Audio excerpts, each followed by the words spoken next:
Hello everybody, back here again for our vlog a day, and today is Wednesday the 16th, and today was a beautiful day to start off with. It got cold and rainy, and stayed really cold. It got cool and rainy, I should say. Not like you north people have cold, but it is what it is. So got this morning, jumped in the hot tub like I do. I love that thing. I don't know why. It helps stretch my body. I guess I do know why. It stretches my body out, helps me loosen up my muscles, and gets my day started off with a halfway decent outlook on life. So it is what it is. Got out of there, got a few things taken care of. I had the pup. The first time I've had the dog, I just said pup, he's a couple years old, but retired, or a flunk out police dog that I babysit. She's had him for a while now. He's still in that learning stage, German Shepherd, full of energy and full of piss and vinegar, as I used to say back in the day, always here. So definitely got some spunk that needs to be trained out of him, and he needs to be wore out in the process. So he got here his first night overnight, had to be finally shut out of the room. He just can't sit still. He doesn't even sleep. He makes noise when he sleeps. He's just always going 100 mile an hour. So we didn't have him I didn't have him very long last night, so that's why I didn't get much exercise to get him wore out and to sleep good. So high anxiety, high strung, which follows exactly with the owner. This literally 100% of the owner's personality that dog has. So hopefully the next couple of days I'll get that dog back more to my energy, which is much more calm, assertive, until it needs to be. And then we'll release all the krakens on it. But it is what it is. So went ahead, finally got him basically. So I got decent sleep, not great. Finally shut him out of the room. Once I shut him out of the room, didn't make any sound. He didn't whine at the door, didn't scratch something. So I felt good about that. So that was nice. Went ahead and played with him outside for a while. Plays fetch decently. He's got a real good keep away he likes to do, which I do not play keep away at all with dogs. I'm not going to chase you. I'm not going to nothing. So what he's really kind of dumb about, but works, is if I have a couple items that I want to play fetch with, he brings back the one. As soon as I shake the new one, hey, look at this, and I go to throw it, he'll drop the one he brought back. I'll throw the second one, and then basically pick up the first one, and then rotate. Now the first one becomes the second one, and so on and so forth. So I can convince him to drop his stuff and chase the next one pretty damn easily, which worked out really well. So we basically hung outside, did the whole outside play thing, just kind of chilled out. I got to go look at a house today. We looked out online. Just went on the market Sunday night, late Sunday night. Went on the market, and by Monday we went ahead and had an appointment scheduled. Monday morning, let's say by 9:30, had an appointment scheduled for 12:30 today.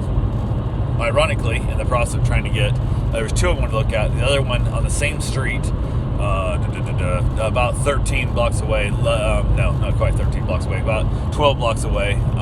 That house sold, is already under contract, and it was on the market for less than 20 hours. So, Sunday night to Monday morning, it was already gone. So I was like, well, that sucks. And they won't do showings, which is so dumb. So this house, at least, that's why I told Karen, I said, can we get in there during the lunch hour? Can we get in there immediately and look at this house? Because one, on paper, it looked all right, and then on photos, it looked phenomenal. It looks like it's had a recent, flip. It looks gorgeous on paper. Newer flooring, new tile walls and stuff.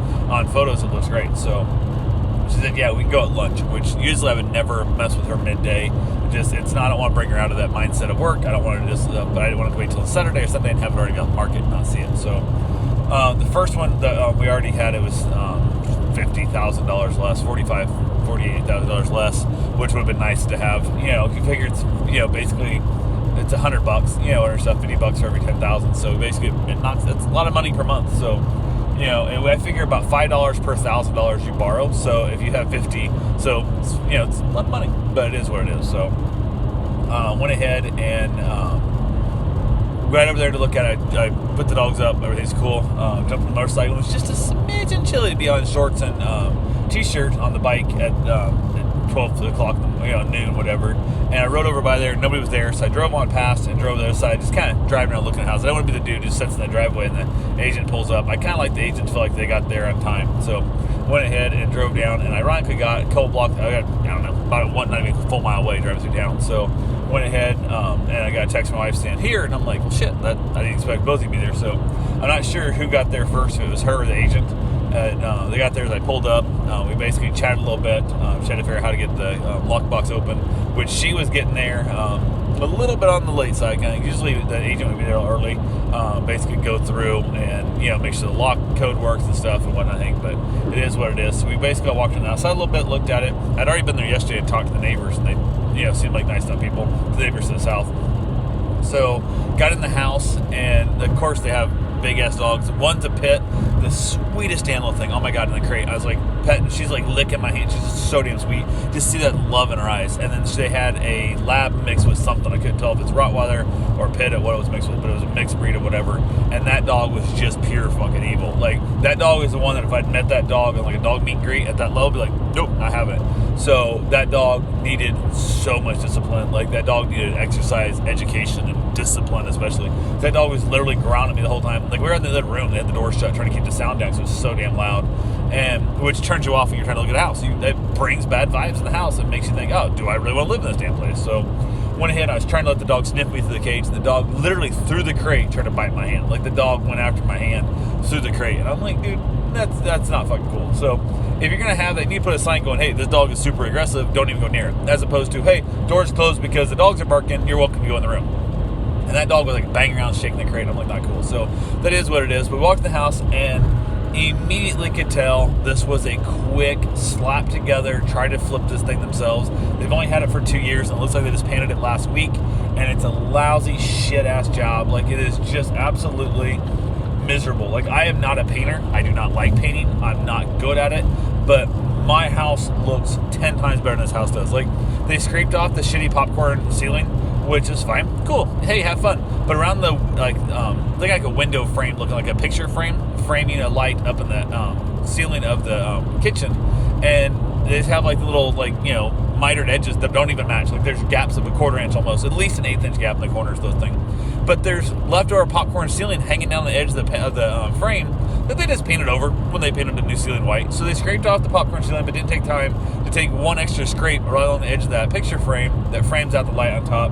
And then it's a wood frame, but it's like the old 60s style baseboards that semi-round, like this. Oh my god, it's awful. It looks disgusting. No decorative edge to it. And again, like I said, the miters don't even match up, so it looks like even more shit. Painted over top of the wood there, painted over top of the leftover popcorn hanging out of the ceiling, which just drives me nuts. Tells me you don't give a shit about this property. Tells me you didn't maintain the property in the last couple of years either, probably. I was turned off so quickly. Like, they painted over a bunch of tile and stuff. They tried to paint the countertops in the damn bathroom. Like, I don't give a shit how bad it looks. Don't paint over it. They painted inside the sinks. They painted inside the shower. They painted the tile around the baseboard of the damn bathroom. Like, what the fuck are you guys doing? Like, you gotta stop. This is the third house that we've seen where they've painted over like this epoxy shit in the countertop and sink, and it just looks like pure butthole, man. Like, just, it could not have been that bad because it's so disgusting. And a countertop for a bathroom is a couple $100. Like, you can literally for $300 you can redo an entire bathroom countertop, sink, faucet, everything, like the whole thing. All that's $300, and they'll make your bathroom look like $1,000 better. Instead of this, makes your bathroom look like $150, $200 worse. Like, I look at this and it was just, oh my god, it was awful. On photos, this place specs out amazing. 2,400 plus square feet, 3 bedrooms, split floor plan. Only 2 baths. I'd like to have a 3rd bath, so there's like a secondary ensuite, like what would be a guest room / my mom's room, if she ever comes down here. But it's not a deal breaker. Beautiful, long, skinny pool, which should be big enough to swim laps in. Like, it's perfectly fine for that as well. Like, it's got a nice covered area on the side of the patio, which is just shitty plastic covering, which I'd have to either replace or at least spray foam it to so it gets rid of some of the sound, because the sound of the rain would have to be so loud out there. I would not be able to do well with that shit. So, but it's doable. Like, there's nothing about this house we didn't like. Has closets in the bathroom, not a fan, but it is what it is. So I don't know what's up with that shit, but I've never liked that idea. I don't want the humidity from my shower in my closet 24/7. Doesn't make sense, but it is what it is there.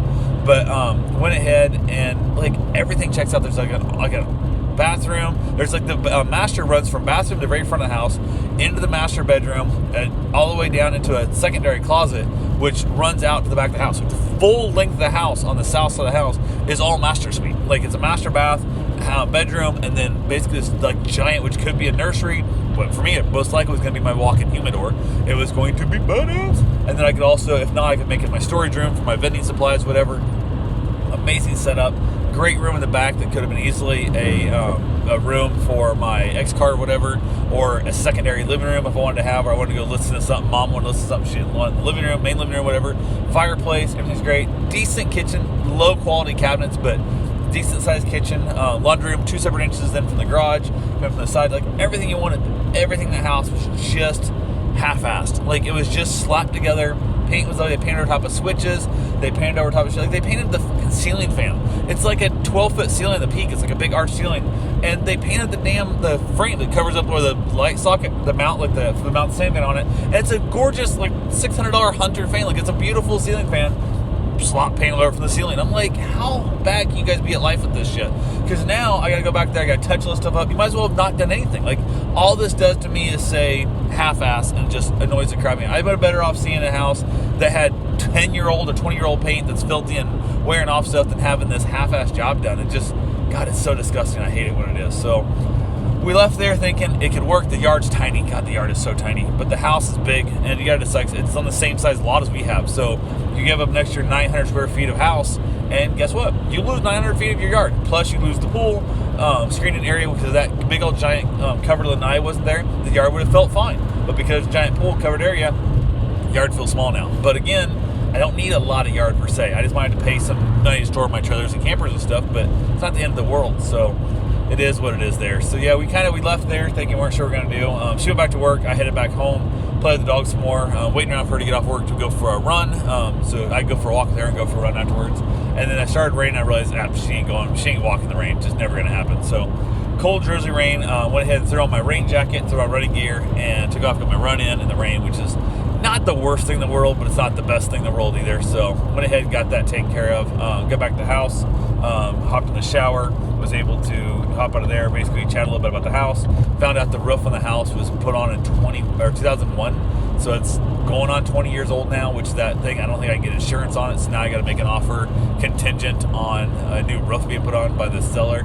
So I don't know what's going to happen there, but we kind of decided right now, it's like making our mind up what we was going to do. We ended up having basically it's a nice little easy soup dinner, which I love my soup, so soups are delicious. Chilled out, watched a couple episodes of The Office. Trying to make sure we get through that thing before the end of the year. I don't want to miss out on it. So I went to head outside to go have a cigar and just thought, you know what, it's still kind of drizzly, kind of crappy out. I'm like, I'm not enjoying that. So instead, got some chips and salsa, said to hell with it. Went in the bedroom, sat on the bed, watched a couple more episodes of The Office with Karen, and we chilled out a little bit, chatted a little bit. I said, hey, it's getting close to 9 o'clock. I have a 9 o'clock cutoff for texting. I don't want my agent to text me after that. I don't want to text her after that either. And she said just to basically say no in the house, because the money that I think we could actually buy it for, she didn't want to pay for, she didn't think the house was worth that for the condition it's in. Because, again, we're looking at $15,000 for the roof. We're looking at probably, by the time you place all the counters, they painted over the tile and shit. We're looking at another $15,000, and that puts us in at $330 if we buy it at their price. I don't know. And it isn't worth it. So held off. It's that weird thing of minus the pool, I could build a house for about the same money it is, but then it is what it is. So yeah, we're kind of in that world of, I had said we were going to take some time off and not look at houses, and then literally the next day she gets these two pop up, which on paper, and went back and looked at the photos of that house. The photos make that house look stunning. It's like Instagram, or Snapchat filters. Like, you do not look like that. It's like people on dating apps, kind of stuff. It is absolutely a giant misrepresentation of what it is. So that house is far from nice, but nice from afar. So yeah, if I hadn't, honestly, on paper, the house checks out. The layout of the floor plan is awesome. There's so many things about that house that check out. It's just the price is too high for the condition. I mean, it needs a $15,000 just spruce up, and it wouldn't have needed that had you not painted it. Because I'm at the point now, had you not painted the counters and not painted the tiles and made it look like shit, I could have just been like, hey, look, it's well taken care of, old stuff, and invite people to just live with it. Hey, that's what happens when stuff is 20 years old. That's what our house is, 20 years old, no big deal, or 50 years old, whatever the hell the tiles and stuff are in the house. You have that, but now you have something that looks like somebody took their car and let their kid paint with a brush, and it just, oh my God, it looks awful. So I can't live with that stuff. I'd have to replace it all, and then the house ain't worth it. So I can live with old. I just can't live with